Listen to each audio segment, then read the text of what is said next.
Rolling. Okay, we're rolling. Okay. Hi, my name's Bill Warwick. I'm with the Gainesville chapter, and I got to do my CV first. So I'm gonna put this down and go to my Word and put my CV up. All right, go to editing time. I was born in Philadelphia in 1943. I graduated from high school in '62. Central High School, it's where Chomsky went. Jeff Rentz also went there. I graduated from Coe College. I have a business degree. And then I worked as an accountant for a little less than 2 years after that, before I got drafted. And I did both cost accounting, public accounting. Was drafted in the ASA in May of '68. Went to Fort Devens after basic. Fort Dix was basic, and trained up there as a traffic analyst. And it's basically, I was an intelligence analyst, the same MOS as Bradley Manning, because that's what he was. He was in the same time. It's not called ASA now, it's called INSCOM.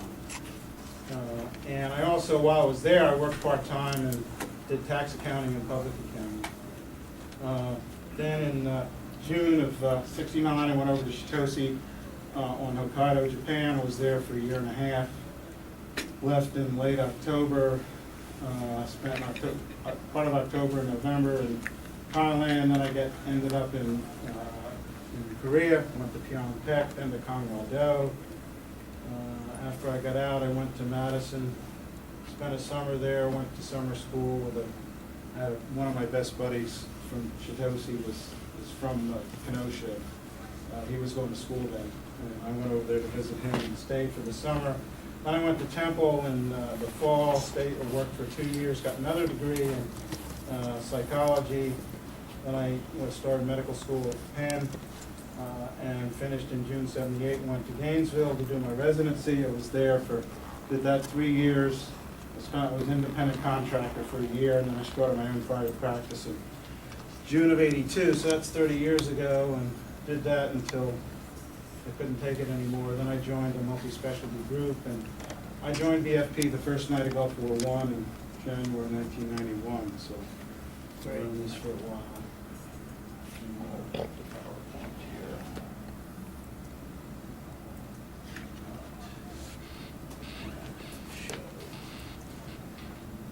Okay. It's about the fall of the Republic, occupying the way out. Okay, here's a quote from Abraham Lincoln. Money powers prey upon the nation in times of peace and conspire against it in times of adversity. It's more despotic than monarchy, more insolent than autocracy, and more selfish than bureaucracy. It denounces as public enemies all who question its methods or throw light upon its crimes. I have two great enemies, the Southern Army in front of me and the bankers in the rear. Of the two, the one at my rear is my greatest foe. They murdered him, and that's why he knew they were his greatest foe. This is about a gang of loan sharks. It's the oldest gang around. It's the most popular, or our most powerful gang. They control politicians and government by controlling their currency or money. It's the oldest gang there is. They've been working for 236 years to establish a world government. But it has this anti-Semitic baggage, and it was really the people who studied this were the people on the right in the beginning. And they had this anti-Semitic tinge to what they talked about, but it's not really about religion. They're neocons. And a neocon is another word for a Nazi. And the thing you have to understand about this gang and the fact that it has nothing to do with religion is that they finance the Holocaust. So what kind of Jew would finance the Holocaust if they did it? Okay? That's a group of families led by the Rothschilds. There's several of them. They're responsible for the existence of the State of Israel, and that goes back to the Balfour Decree after World War I. They were the ones who demanded that. They built the Knesset. They have their gang symbols all throughout the Knesset. These Illuminati symbols involved, but it's just a gang. It's just like any other gang, except it's the oldest one, and they control the security and the intelligence services of all the countries. And they have this apparatus. They're like drug lords, okay? Drug lords, they're at the top of the drug chain. Then there's the distributors at various levels below them. There's wholesale distributors, middle-level distributors, and then street distributors. Okay, well, that's the corporations. But the other thing is that these bankers launder the drug money. And there's something I just saw the other day online about, it's a George Carlin one. Let's start hanging these bankers because they launder the drug money.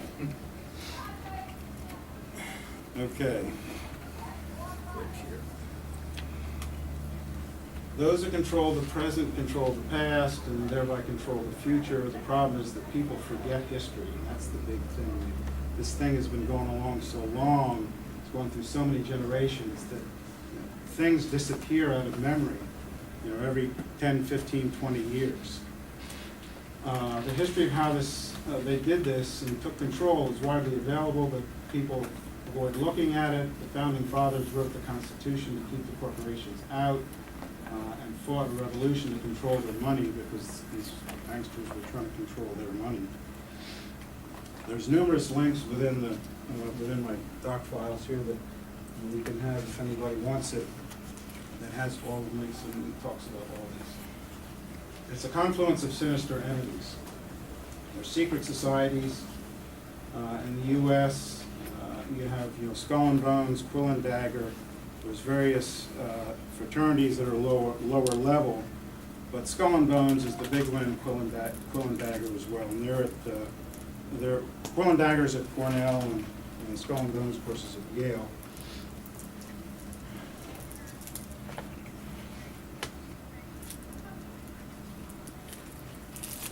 Secret societies were started in Europe. I'm going to go through here. The thing you have to understand about Wall Street is Wall Street is owned by London. They're owned by the big New York banks. They were kind of the original owners of the Federal Reserve. And these big New York banks are owned by people in London. Well, that's the Rothschilds and the Bank of England, plus all the other banks that they control in Europe. But it all goes to London, and the rest of the central banks are controlled by the Bank of International Settlements, which is in Switzerland. Okay, and they control everything. World Bank, IMF, International Monetary Fund, World Trade Organization, they're all under that.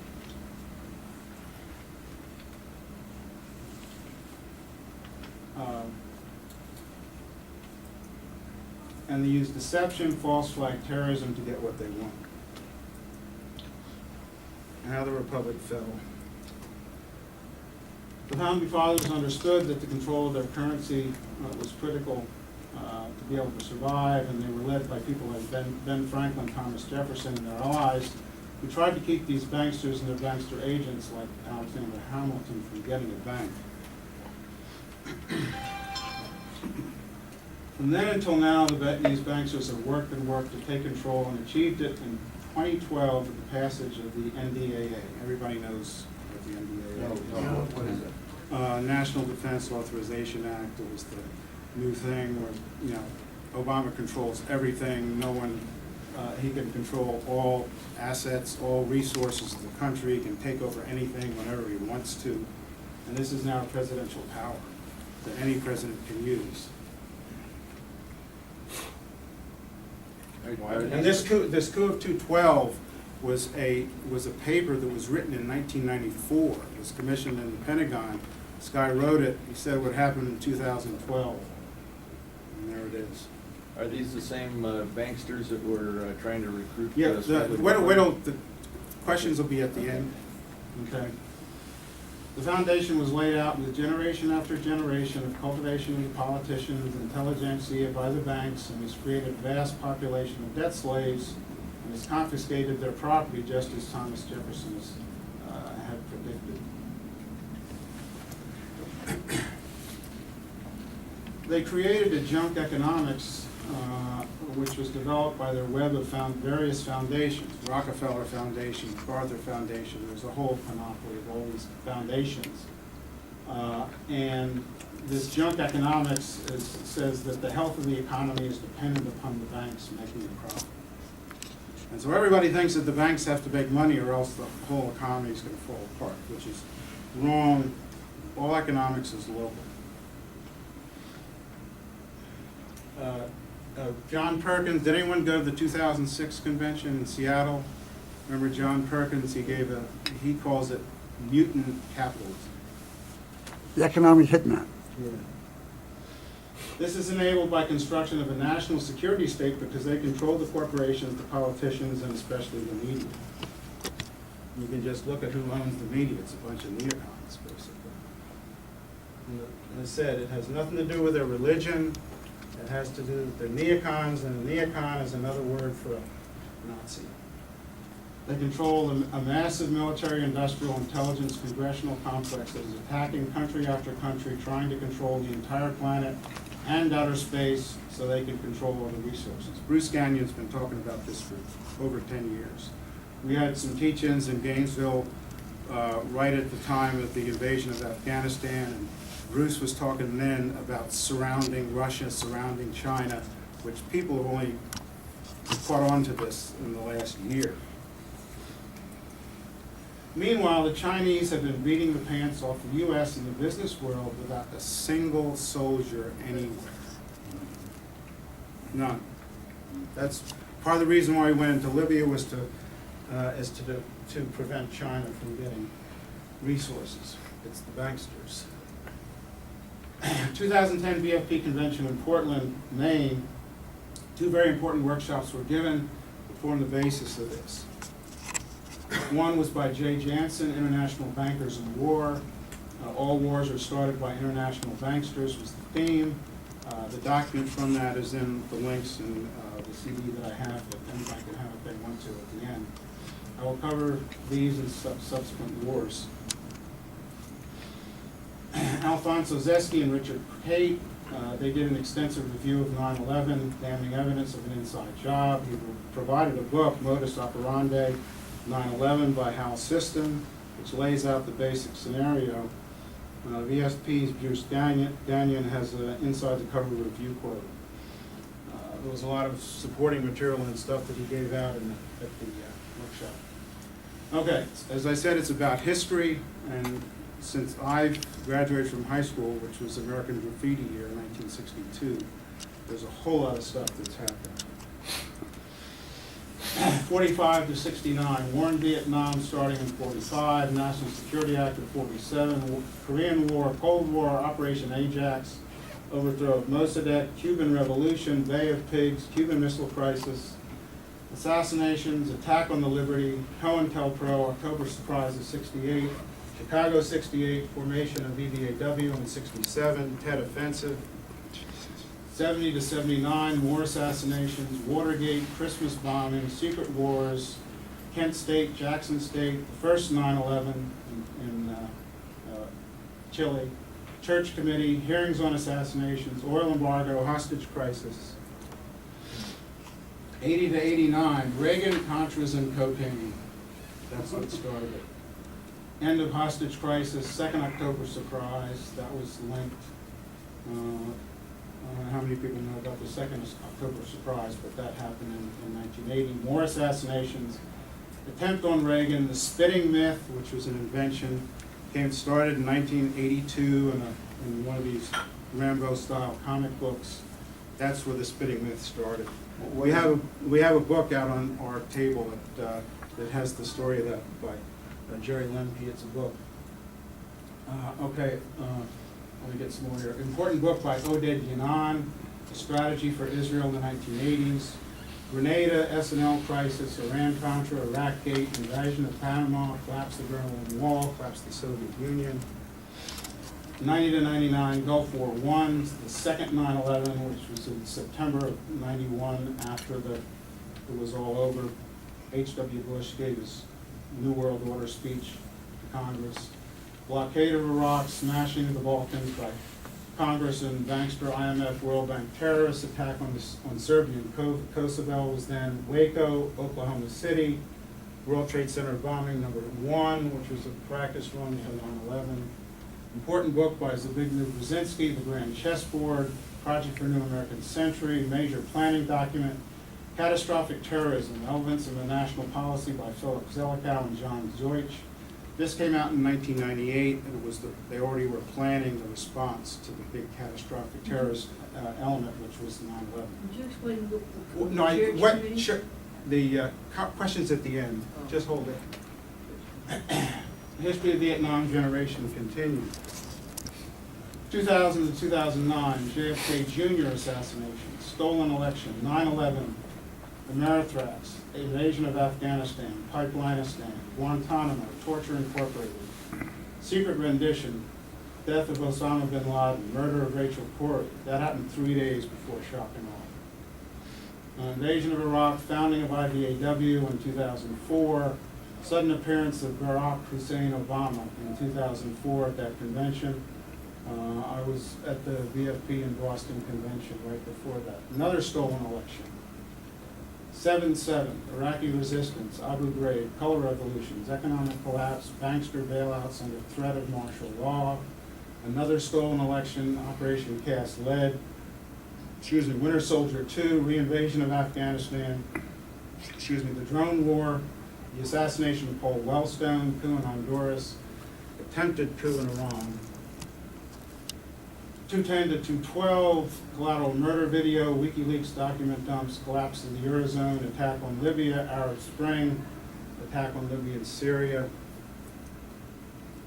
What must be understood is that throughout this entire time, the same group of neocons with dual loyalties has been in charge, in government, or writing policy, in and out of government, even when not in government. And most important, they formulated plans for continuity of government in case of an unspecified national emergency. The fusion factor. And these events cannot be looked at in a vacuum. There are common threads.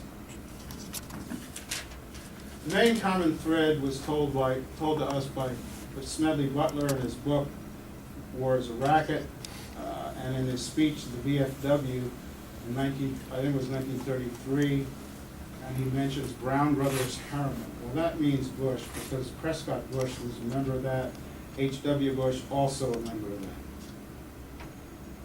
And all these other brothers under the skin of Skull and Bones, like, of course, Harriman and Brown and all of them. Prescott, the plot to overthrow the White House and FDR, that was what Smedley Butler was tried to be recruited in, and he spilled the beans on it.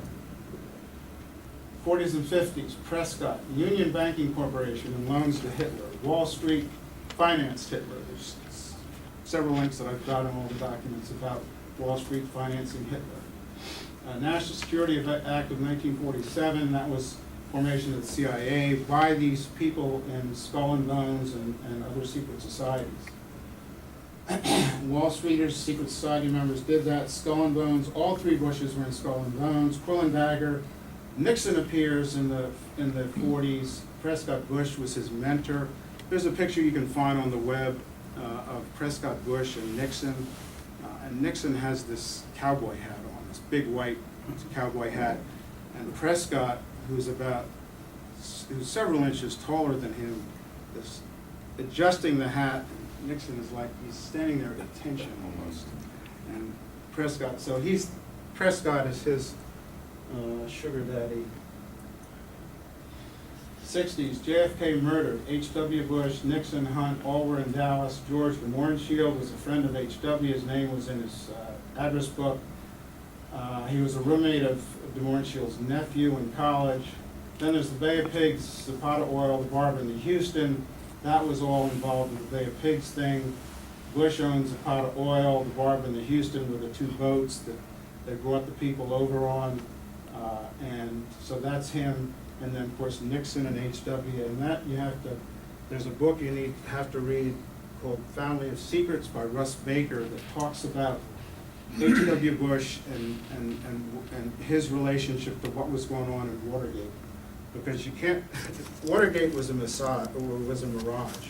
What happened in that, it basically is a mirage, and you have to read this book by Russ Baker to understand what happened. But you can read the 3 chapters from the book on that online.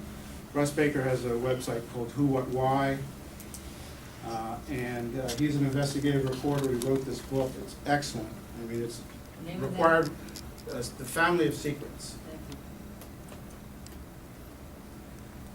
In the 80s, HW was involved in everything. October surprise, the Reagan hit, one of his sons was going to had lunch with Hinckley's father that day. There was also a presidential secession exercise going on that day. Think about that. Presidential secession exercise going on at the time that Reagan was shot. Then there's Iraqgate, Iran-Contra, Mena, Arkansas, Clinton, and Neil in the SNL program. Neil was one of the people in that, and one of the other Bush brothers was in it too. In the 90s, Gulf War I, there was 9/11 number 2. That was the New World Order speech to Congress by H.W. OO's JFK Jr. assassination. That happened on the weekend after the New Hampshire primary, which Bush had lost to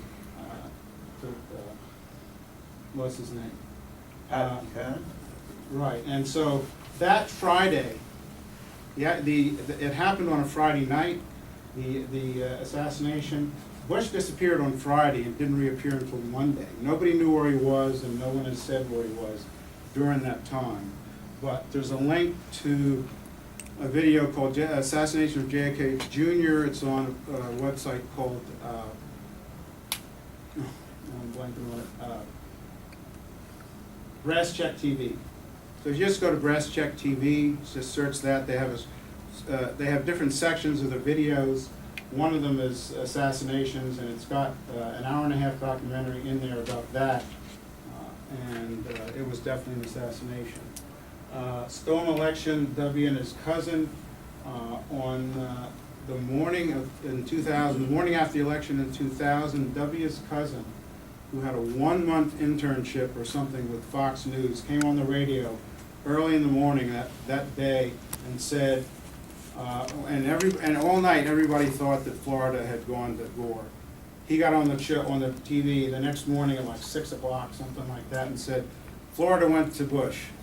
And then it was just one thing after another. The election was stolen. 9/11 number 3, the real 9/11.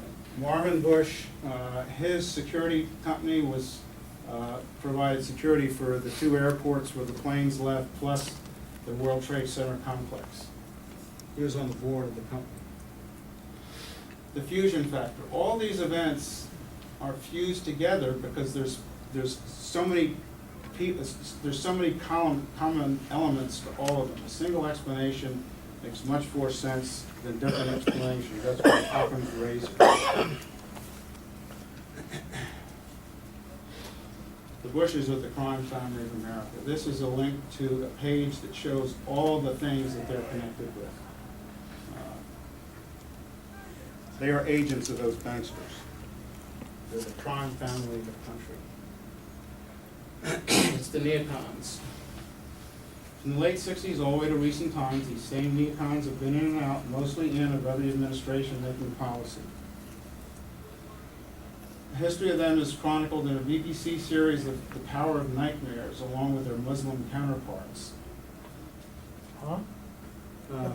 That's the guy who started the Muslim extremism. And Power of Nightmares, you can just Google it and watch all 3 of them. They're 3 one-hour shows. They were done by the BBC in the early part of the decade of 2000. But they talk about the Muslim extremists and the neocon extremists, and they're really mirror images of each other. Both are anti-liberal because they think liberalism causes the breakdown of society. They have paranoid personalities. Muslim neocons are paranoid about liberalism and what they call Jahiliyyah, which is a state of total corruption of the entire Muslim populace, as to where they were being poisoned by this liberalism from the West. And this was driving these Muslim extremists just nuts. What we have to worry about here, or what I worry about, of course, is the matrix. This is the equivalent of what they were worried about here. All these people that we're trying to get to are stuck in this matrix, and they will fight to stay in the matrix. You can't get them out. You have to learn your own way out. And there's a movie series called The Matrix. I think there were 2 or 3 sets of movies that came out of Hollywood. They both react the same way, with violence, eventually against each other, but first with each other, and now again with each other. That's what's going on with the Arab Spring and this thing in Syria and Libya and all that. American neocons and their paranoia, based on game theory, which was developed by a paranoid schizophrenic who went to Princeton. He watched pigeons going after peanuts. He was throwing peanuts on the ground. He developed this game theory. And it's based on just paranoid ideation, basically. Talking about Neumann? I don't remember his name, but that's who did it. Anyway, they set up continuity of government plans from 1980 for martial law and military government. Ollie North was questioned by Jack Brooks in the Iran-Contra hearings. This is a YouTube that you can find. It's in the links that I have on the CD. But basically, Jack Brooks tried to question him about FEMA and this continuity of government, and in a way cut him off and wouldn't let him do it, and said they had to go into secret session. But it's a very pregnant point in those hearings, and it gets to the heart of this continuity of government thing. Detention camps, military viceroys for state and local governments. This is all set up. This NDAA, that can happen at a moment's notice. Executive Order 126656, Rex 84, Project Endgame. These are the things when this supposed catastrophic terrorist event occurs, all this kicks in. Peter Dale Scott gave a talk on this at the Deep Politics Conference, May 2000, Santa Cruz, California. It became operational on 9/11, and it's never been rescinded as far as we know. You can Google Deep Politics Conference. They have a website. They have several speakers. Peter Dale Scott is one of them. It's an excellent set of speeches to watch. And everyone should watch it. And it's in the links in there too, but you can just Google it up. Neocons have dual loyalties. Summer officials boast of the U.S. and Israeli governments. Pearl Fife and Wormser. Others include Kissinger, Elliot Abrams, Abe Foxman, Wolfowitz, Lieberman, Greenspan, Bernanke, Edelman, Fleischer, Chertoff, Norm Coleman, Criskel, David Frum, Randy Schuneman, Elliot Cohen, Robert Zellick, Philip Zelikow, Dov Zakheim. Who are they most loyal to, the United States or Israel? And remember, this is not about religion. It's not about the religion. It's about the fact that they're neocons, and a neocon is another word for a Nazi. These neocons wrote a keep clean break for Netanyahu, a plan to dump Oslo, break up the Middle East countries into smaller entities. The regime change, that's the Oded Yanan plan. Lebanon, Syria, Iraq, and peace for peace with the Palestinians and preemptive war. These two plans were discussed by IVAW member Dr. Dahlia Waspy in a 2008 interview in Chicago. She also was one of the testifiers at Winter Soldier 2. She graduated from Penn 19 years after me, also in medicine. And I did have a little bit of contact with her when I first put this up on Facebook a couple 3 years ago. But you can go right to that one. It's a 9-minute video. They developed the Project for the New American Century in 1988, wrote paper after paper, How to Attack Iraq, Saddam's Impending Victory. It had 6 Hitler references in the first 2 paragraphs. A Way to Oust Saddam, Regime Change Iraq, and then Bombing Iraq is Not Enough. And a letter to Clinton demanding an attack on Iraq and overthrow Saddam Hussein. This was all in 1998. they had an ally at the New York Times. Her name was Judith Miller, and everybody knows about all the lies that Judith Miller spewed. Well, she was Scooter Libby's girlfriend, who's also one of these neocons. She wrote hysterical article after article about Saddam and his WMDs, and it was all a no-go without a new Pearl Harbor.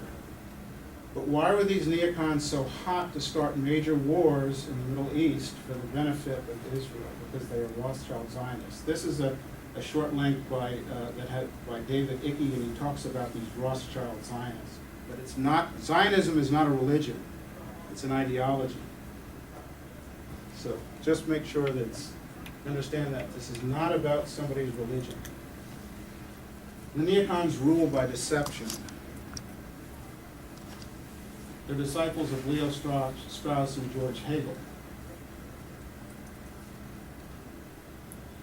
Strauss espoused Machiavellian principles. Leaders can and should lie to the people to achieve their goals. Lying, it's just what they do. And they enjoy it. Hegelian dialectic, thesis, antithesis, and then synthesis. They combine these two to use false flag operations or shock and awe to create fear and mislead the public to achieve their goals of a public that will submit to anything to have security. The Grand Chessboard. That's a book by Zbigniew Brzezinski, put forth the idea that control of resources of Eurasia was necessary for planetary hegemony. But also as a way to military surround and control both Russia and China and dictate to them. That's what, as again, what I said, Bruce Gagnon started talking about this 11 years ago. It requires a new Pearl Harbor. In early 2001, Dr. Graham McQueen, who was a professor of peace studies at a Canadian university, went to a conference in Pakistan, organized by Johan Galtung, who was to map out the future for Afghanistan. The Taliban even came and offered their ideas. This was a week-long thing. There were 100 participants. During the conference, an Afghan government official stood up and said, this was now in early 2001, it was January, February, somewhere in there, stood up and said the U.S. was going to invade, and it took place in Pakistan, by the way, it wasn't in Afghanistan. At any rate, he stood up and said the U.S. was going to invade Afghanistan in the near future. This was early 2001. This was a major shock to the conference. They didn't know what to say about it. The Oded Yanan plan.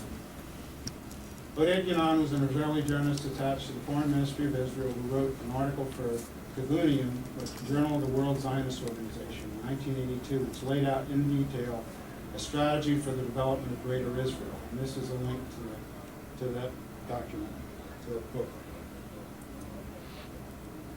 Greater Israel refers to Israel as the imperial power lording over all territory from the Nile to the Euphrates. Think about what that covers.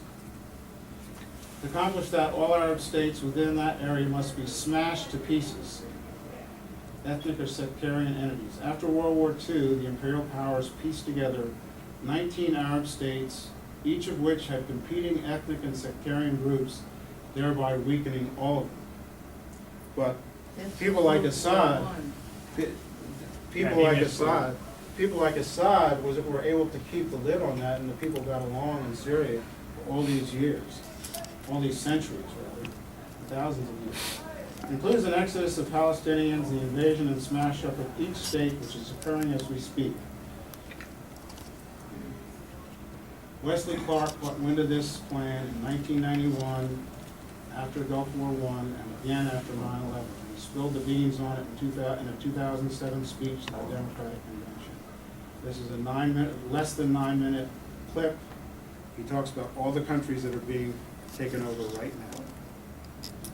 And they were talking about Syria and Libya and all these countries right at the time of right up before and right after the invasion of Iraq in 2003. So they've been talking about this for decades.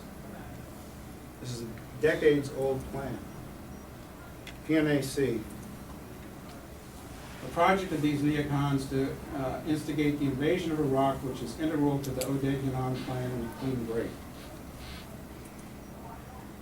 required it. In Pearl Harbor. Previously mentioned was a letter to Clinton, several op-eds and articles by Scooter Libby girlfriend Judith Miller, designed to specifically get us to invade Iraq.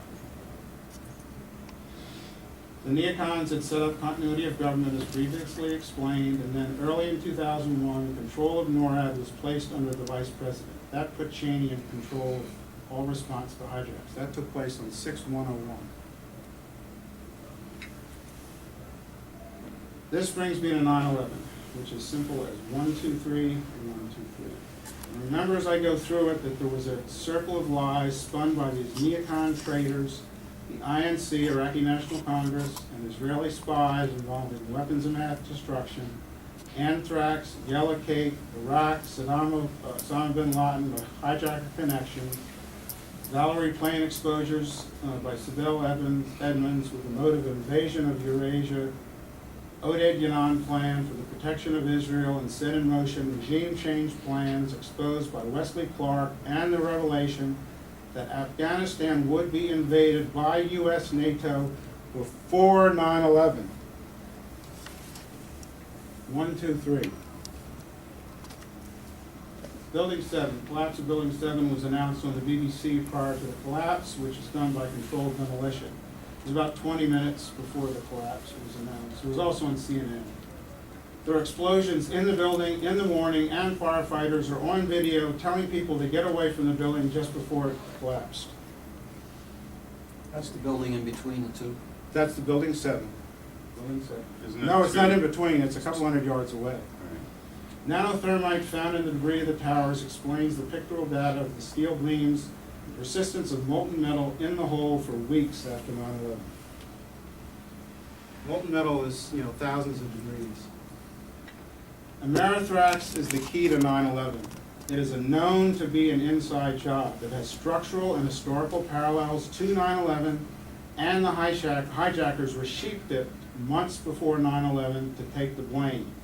And the PNAC traitors that created the lie of Iraq, giving anthrax to Al-Qaeda in Prague, which set up the hijackers to take the blame before 9/11.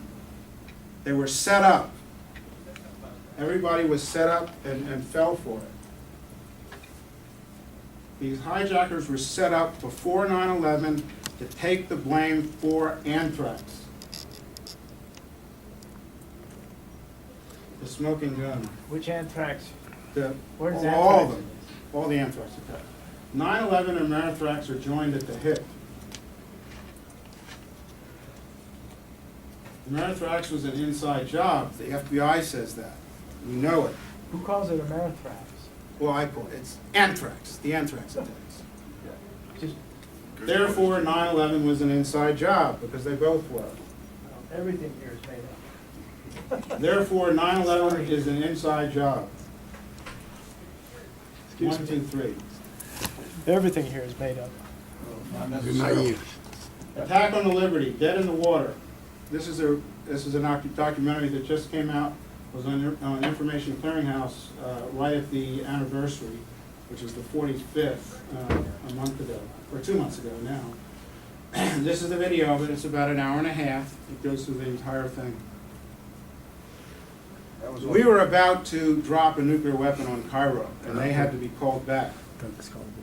The guy who was the admiral who was on the ship that launched those planes was on the phone with McNamara. McNamara told him to call those planes back. Marine Barracks 1983. 1982, Israel attacked Lebanon to carry out the Oded Yanan plan. In 1983, Reagan sent peacekeepers, which Israel didn't like, and used proxies to bomb the barracks, and Reagan pulled the U.S. forces out.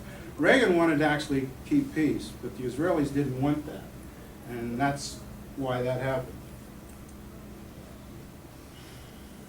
9/11, the neocon Mossad bankster plan to get the U.S. to invade the Middle East and complete the Oded Yanan plan and take the initiative on the grand chessboard. We are now in the forever war foretold by George Orwell in 1984. They did 9/11 to get us to go to war for them. Is there anybody in this room who thinks that we're not at war for Israel? Well, especially Israel. Right, Long but Israel is a major part. War by We're just Itself- using Israel, Neocons, just using it. Yeah, a film by Ryan Dawson. This I ran into just recently, a couple months ago. He has all the details on this. There were Mossad agents caught with vans loaded with explosives on 9/11. There were also the dancing Israelis. This woman saw them dancing in this parking lot, looking at the buildings as the planes hit. And she saw them before the first planes hit, before the first plane hit. She was watching them dancing and jumping around and celebrating. Where, in Israel or in here? Here, they were in New York. They were across the river looking at the thing, and they were celebrating. There were other vans. There were several vans. There were like 3 or 4 of them. One of them was loaded with explosives. For what? And these guys, and so there were anywhere from 60 or more Mossad agents who were arrested right at the time of 9/11. And of all news agencies, Fox News had a 4-part series, and I believe it was in 2007, on Israeli spying on the U.S. And they've been constantly doing it. We're being led into a World War III trap. We are being led step by step into war for Israel, who plans to become an imperial power. Manufacturing dissent. Now I'm getting into the kind of the Occupy part of this. These banksters, their MO is they create their own dissent. What better way can you control your dissent by creating it?